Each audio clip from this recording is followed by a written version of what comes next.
Alright, folks, welcome to World of Wrestling. You know what to do at this time. Hit the like button if you like this video after you get a chance to watch it.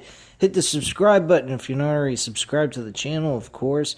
And leave a comment down below to anything I discuss here on today's episode of Smackdown, November 27, 2020 review.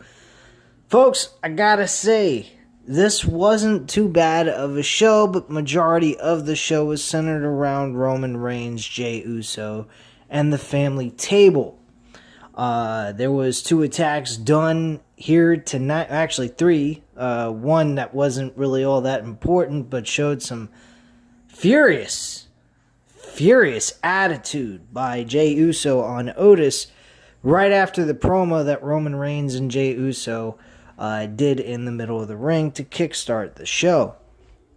But yeah, majority of everything was centered around Roman Reigns and Jey Uso's storyline, trying to instill fear. This was the key thing. Fear into the WWE SmackDown roster. Folks, I get fear every time I watch a WWE main roster program, and as of late, an NXT show, which I have yet to watch. I will upload that video before the weekend is up, so keep an eye out for that. I will probably be watching that episode on Saturday afternoon or Saturday night and upload it on Saturday night to give you guys my overall opinion. I have not been watching NXT of late, so it should be interesting. And hopefully they have done a little bit better than what I last saw them doing. Because what I saw last was them doing a shitty-ass fucking job. Not to mention I heard that Johnny Gargano lost the NXT North American Championship to a fucking nobody. That doesn't really bring my hopes up that much. But yes, fear is definitely the key word here tonight. Were we going to get a good show or were we going to get a bad show? And thank God we had a decent show. If I don't sound very energetic, I'm extremely tired. I had an 8-hour day of work right after I had a day off from Thanksgiving. Thank you, my wonderful job, for giving me such a nice layback weekend. Thanks a lot. And fuck you. Anyway, not you guys, but my job. Anyway, so, yeah. I went ahead and I watched this episode. I thought it was a decent show. I don't think it was too bad. There's one thing I will mention. There was some roll-up pin finishes that I did not like. One being with Bianca Belair and Natalya that happened later on during the show. We had fucking the Bobby Roode and Dolph Ziggler winning the opening match of the show with a roll-up pin with Bobby Roode rolling up. I believe it was Angelo Dawkins, or it might have been Montez Ford. I'm not sure which it was. But yes, they cheated with a roll-up pin with a hold of the tights. My God, folks. I don't know if anyone has noticed this, but this roll-up pin shit is getting way out of hand. Can we actually have a clean finish with a finisher? I mean, what the fuck am I watching? Can't these guys perform any of their finishers to close a match? I mean, that's the point of the finisher. The name of a move is called a finisher because it finishes the match. That's the point. Anywho, the show wasn't bad, like I was just said, but there's some problems with these matches, I have to admit. And we're going to get into that right now. One of the segments that kickstarted the show, as I mentioned, is Roman Reigns and Jey Uso. Roman Reigns, even though he seemed very happy and pleased with Jey Uso at the end of the pay-per-view, because I consider the Roman Reigns-Drew McIntyre the official ending of the pay-per-view. I don't care that they had Undertaker at the end of the show being the major marquee of the entire show. They ended it with a fucking promo segment. What a fucking joke that is. It should have been in the middle of the show. No offense to The Undertaker. He's had a fantastic career. Hopefully he stays away unless he comes back to put over a young superstar like, I don't know, maybe a guy like Keith Lee, Matt Riddle, fucking one of the guys that should be pushed, and you don't even see him on television since he went to Smackdown. I don't know, Aleister Black? I mean, you have Aleister Black go on a long reign of terror, of winning matches, kicking people's asses, maybe even have a WWE Championship run or Universal Championship, depending on what brand he's on and what title is the major title on that brand. But maybe give the guy a fucking title reign, call him a phenom or some kind of level of superiority, and then bring The Undertaker back after a few years of being off television and put him in WrestleMania with Aleister Black. That would be okay with me.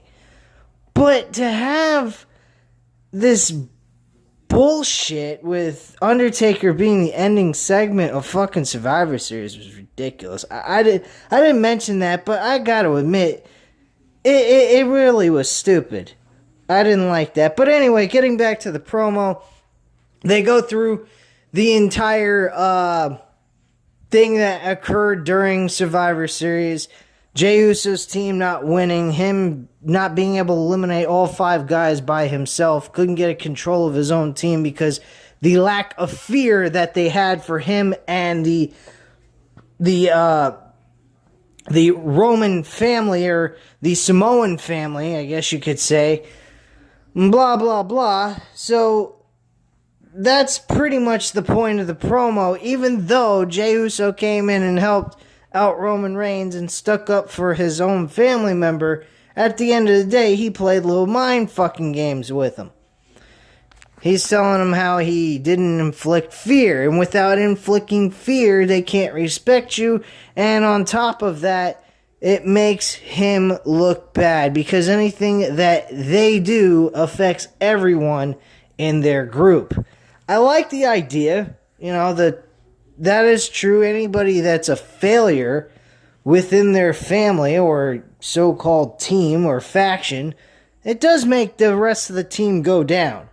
And that's true, because that's the way life is in families or teams or anything like that.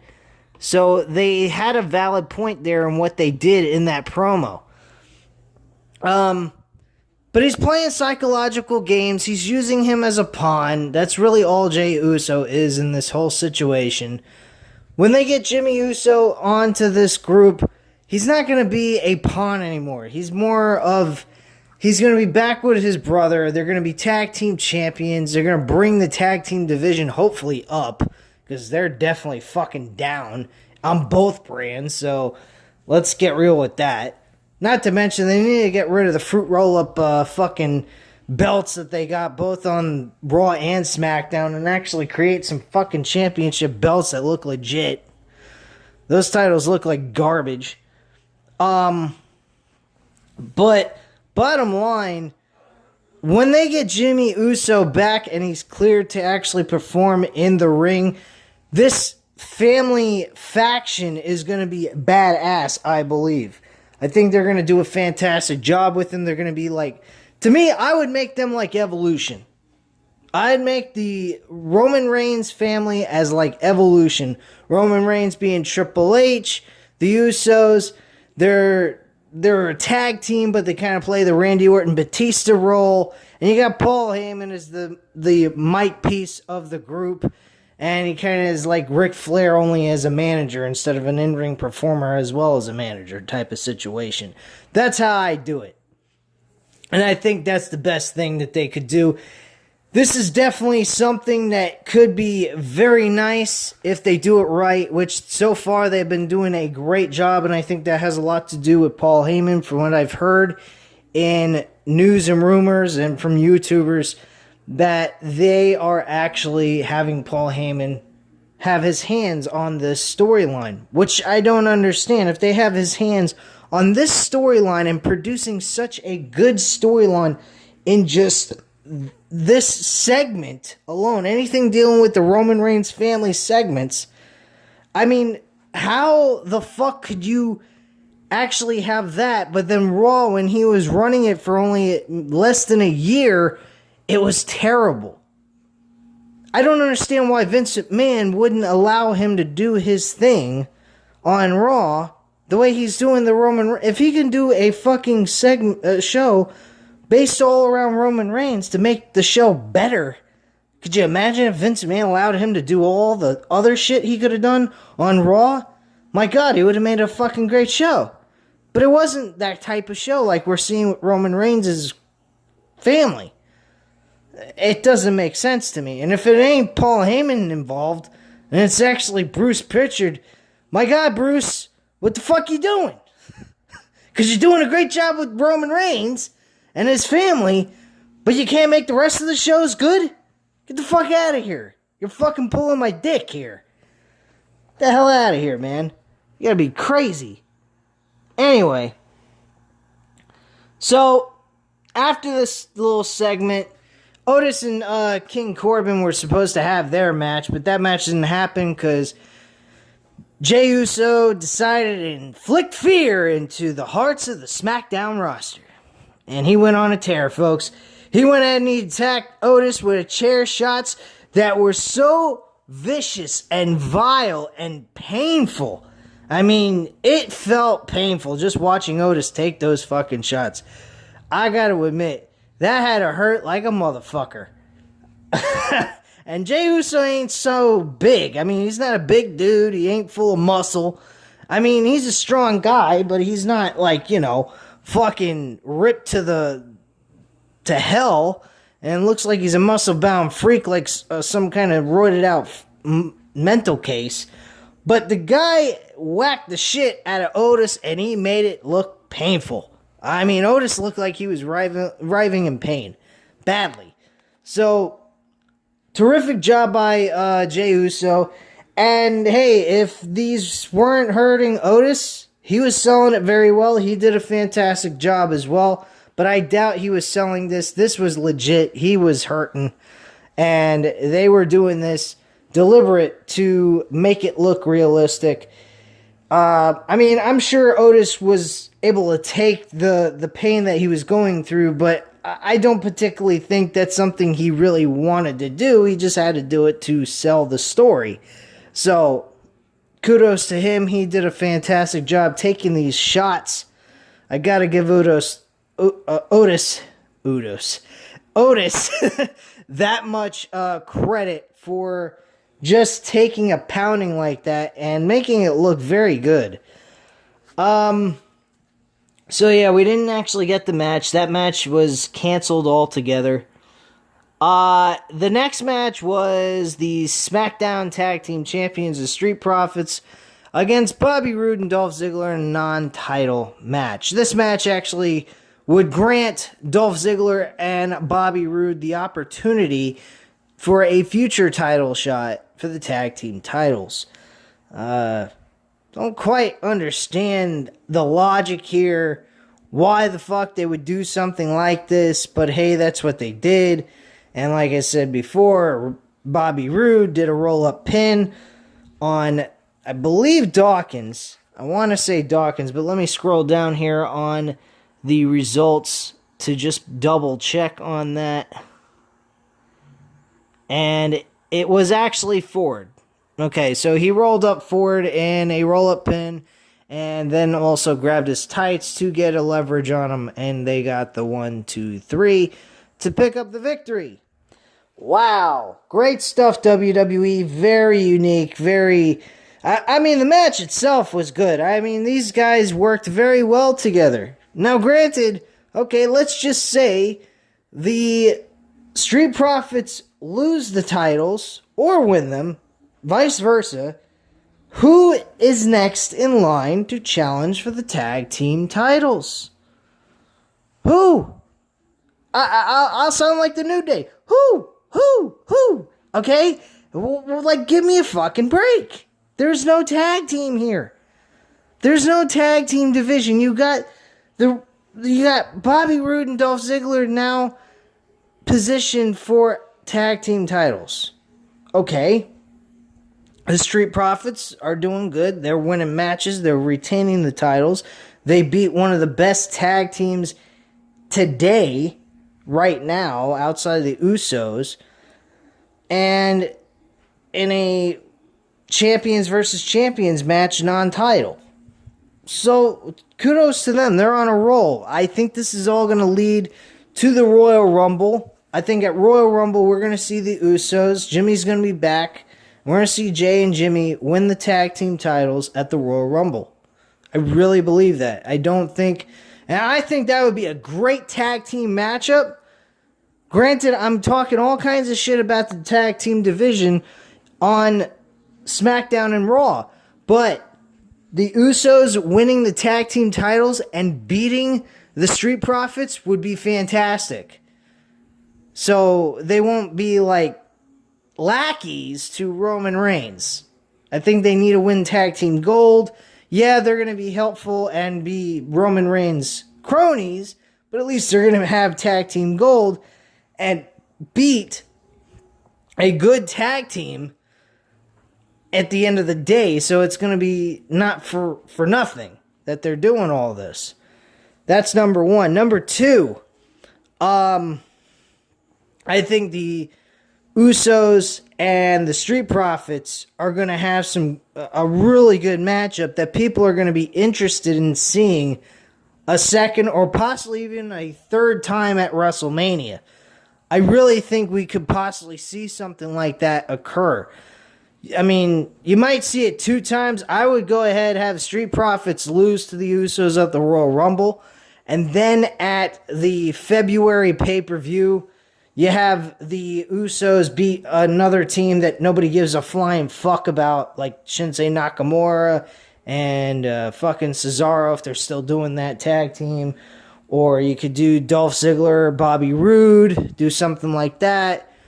Right now, they're in a deep, deep situation. Or they come up with a new tag team that hasn't been used before, have them win some decent matches, and then have them be in a tag team match at the February pay-per-view. I'd do something like that as well. That's another possibility. But I would not have the Street Profits and the Usos go one-on-one against each other for the tag team titles the next pay-per-view afterwards. I give it a 1-month break and then return back to that storyline with the Street Profits at WrestleMania. That's how I'd do it. So there you go. Let's see here.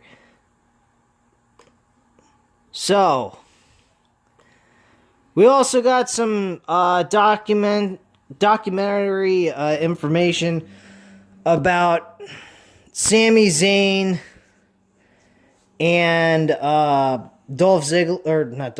Daniel Bryan.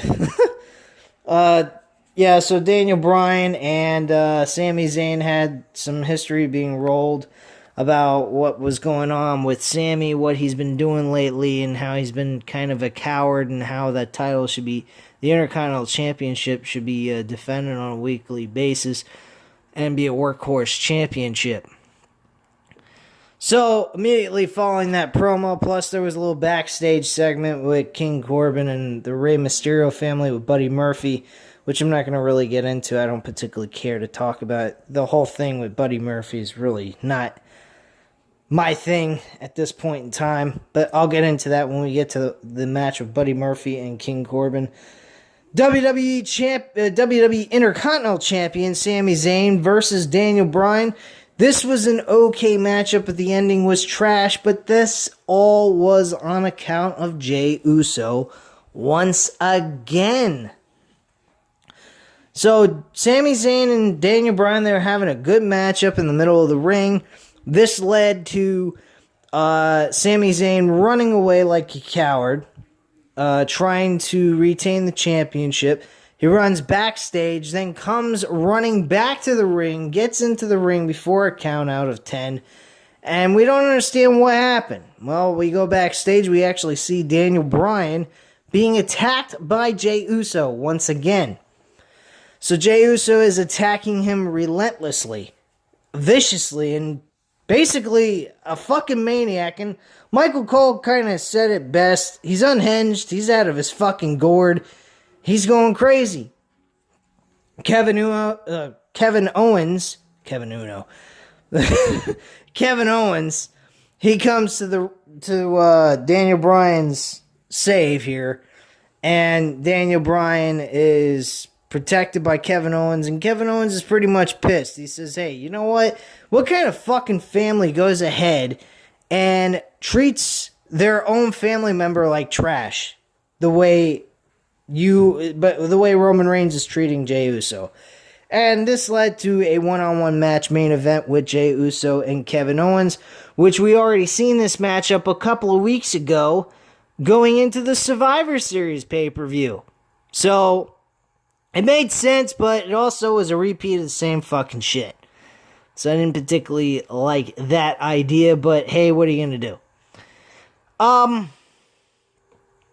Next thing on the card was Natalya and Bianca Belair. Again, folks, we get Bianca Belair. She wins, but by a roll-up pin. Why didn't we see a finisher by this woman? She is Bianca Belair. She is one of the best female wrestlers on this roster. Why isn't she given the opportunity to display her finisher and actually utilize it? Especially against Natalya. What the fuck does it matter? Natalya is not even pushed in a main event type status. Stupid move on their part. But regardless, Bianca Belair wins. That's the most important part. But kind of wish she would have won with her finisher. Murphy and King Corbin. I'm going to go ahead and state this. I didn't know that Buddy Murphy and the Rey Mysterio family are heels now. Did somebody... I didn't really get the memo. What's going on here? I mean, we got King Corbin, who's the heel, supposedly. He's coming in with a match. He's facing Buddy Murphy clean. He's going one-on-one with the man, and every time he gets closer and closer to a victory, he's got a member of the Rey Mysterio family coming in the middle of this match and actually interfering and distracting the referee. This is heel-like tactics. What the fuck are faces doing heel-like tactics here? This makes Buddy Murphy look pathetic. It makes him look like he can't beat a third-rate heel on a fucking roster that is only a 2-hour show. That's pathetic. I like the idea that they got him away from Seth Rollins. All he was a lackey, but now he's part of the Rey Mysterio family, and he's being overshadowed by the Rey Mysterio name. I don't understand this. You're trying to push new stars. How is this pushing Buddy Murphy? It's making him look weak. He should have lost the match, and he didn't because of interferences by all the 3 members on the outside of the ring. He doesn't need his family. The only person he needs is Rey Mysterio's daughter, and that is it. Because they're playing the role of girlfriend-boyfriend deal. Okay, so I get that. But for them to go ahead and have all 3 members, the son, the father, and the daughter, all getting involved in this matchup was really fucking god-awful and made Buddy Murphy look pathetic. Anyway, Buddy Murphy did win this match. It would have been really sad if he would have lost the match with all the interferences altogether. So King Corbin, rightfully so, despite the fact I don't particularly care for the man, he was pissed. He said, hey, I thought this was a one-on-one match. All this was a 4-on-1 this matchup. You guys were interfering throughout this entire match, and I had this man beat 2 to 3 different times. So, next week I want your ass again, and this time I'm going to be prepared for your fucking asses and make sure that I can seal a victory. Because, quite frankly, clearly, Corbin had the win, and he didn't get that because of the interferences. So, we have backstage, Big E messing around with Apollo Crews. Sami Zayn walks up and he's about to do an interview. And it looks like we're going to get Big E and Sami Zayn competing over the Intercontinental Championship at this point. Now, I don't know how you can grant Big E a championship match when the man hasn't been on television in the ring winning matches. He's just been doing backstage segments. Really not doing a whole lot of anything. He wasn't on the Survivor Series team. He didn't... I mean, he hasn't done really nothing to deem himself as a worthy challenger for the IC Championship. So I don't particularly see this as something that's going to help, provide prestige to the Intercontinental Championship when a challenger hasn't done nothing to earn it. You get my point? But anyway, this really looked like it was leading towards a build between Big E and Sami Zayn. We might see this match at the TLC pay-per-view or possibly the Royal Rumble. More than likely TLC, because I think the IC Championship is going to take a night off at the Royal Rumble, and we're just going to see the IC Champion in the Royal Rumble itself and actually perform there and give the IC Champion a break from defending the title. But bottom line, yeah, Big E was holding on to his hand. They were shaking hands, and he was holding his hand really tight. Sami Zayn doing a very horrible acting job, acting as if his hand was really he was like in severe pain from this handshake that he was in for 10 seconds. It just was ridiculous. We then have, Carmella doing her segment discussing about how she used to care about the fans. She was a Smackdown Women's Champion. Correct me if I'm wrong here, but wasn't Carmella a women's champion at one point and she didn't give a flying fuck then about the fans either? And then she claims that she started caring about the fans and that's when she started losing. She pretty much lost everything. I don't get the fucking logic of what she was fucking saying. Because it sounded like to me she was claiming that she was a SmackDown Women's Champion. She had all the fans behind her and everything else, and then she lost it all, and then the fans turn on her type of thing. And then she just stopped caring about the fans. Whatever. Anyway, after she did her spiel, we had Sasha Banks come in with a glass of wine, I believe it was. She threw it in her face and then put her in the Banks statement submission hold, and she was tapping out like a fucking Kansas City faggot. Anyway, that was pretty much that segment. Nice little receipt to Carmella by Sasha Banks. She deserved it at this point. I hope Sasha Banks kicks her ass and we see her keep the championship until WrestleMania. I really believe Bianca Belair is going to win the women's Royal Rumble. More than likely. At least I hope so, because we could always see Charlotte Flair win it again, just so she can face Asuka. The robotic machine that talks like a robot needs software update. That female wrestler who sounds like a fucking machine instead of a human being. But yeah, you get my point. I hope Bianca Belair is the winner of the Royal Rumble, not fucking Charlotte Flair. I mean, please. We've had enough of Charlotte Flair. And if she does come back to face Asuka, let Asuka beat her. I mean, come on. It's time for Charlotte to put someone over. Jesus Christ. Anyway, main event, Jey Uso, versus Kevin Owens. This match was pretty decent overall, but the ending was a DQ.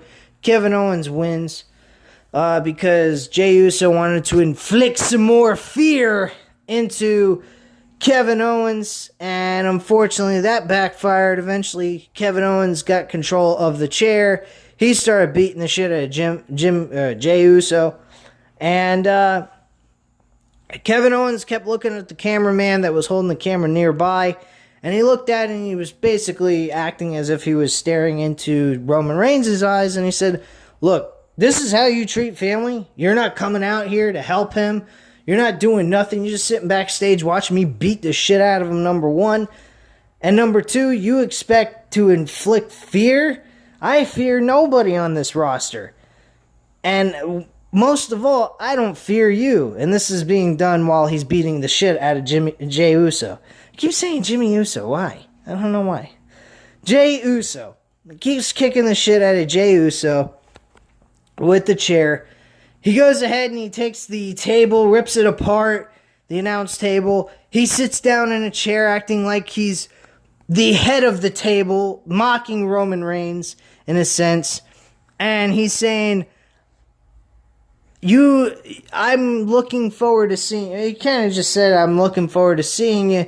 I want to see you soon. You know where to find me type of thing. And that's basically the whole segment there. Nothing extraordinarily great, but it was definitely full of intensity. This was probably by far the best we've seen Kevin Owens look all year, except maybe, possibly you could say what he did with Seth Rollins earlier this year, going into the WrestleMania pay-per-view. That's about the only thing. Otherwise, everything else before this was trash. He's been a spokesman, a fucking talk show host, and all this other bullshit, and he hasn't done anything in the ring at all. And now this segment, or this moment with the Roman Reigns family, he's starting to come out of his shell and finally be the Kevin Owens we should have seen all year long.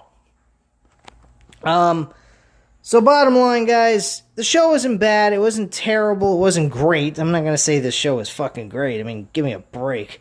I'd have to be a freaking retard to say this show is great. They still have a lot more to go to prove to me that they're doing great shows. But the show wasn't bad. It was okay. But I'm not giving it a high rating. I mean, I'll give it a C.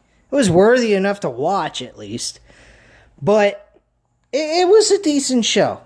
There was nothing bad about it. It was nothing great.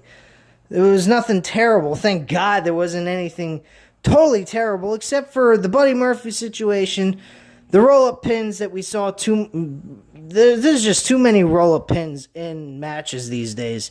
I'm starting to notice that, both on Raw and SmackDown. It's getting pretty fucking pathetic. So I hope that changes soon. But if not, hey, what am I going to do? It's WWE main roster shit. What am I going to say? They've been doing the same garbage for years on end. So that's pretty much it, guys. You know what to do. Hit the like button if you like the video. Hit the subscribe button if you're not subscribed to the channel, of course. And leave a comment down below, and I'll definitely get back to you on that. And I thank you very much for watching. Have a great night, guys. Bye.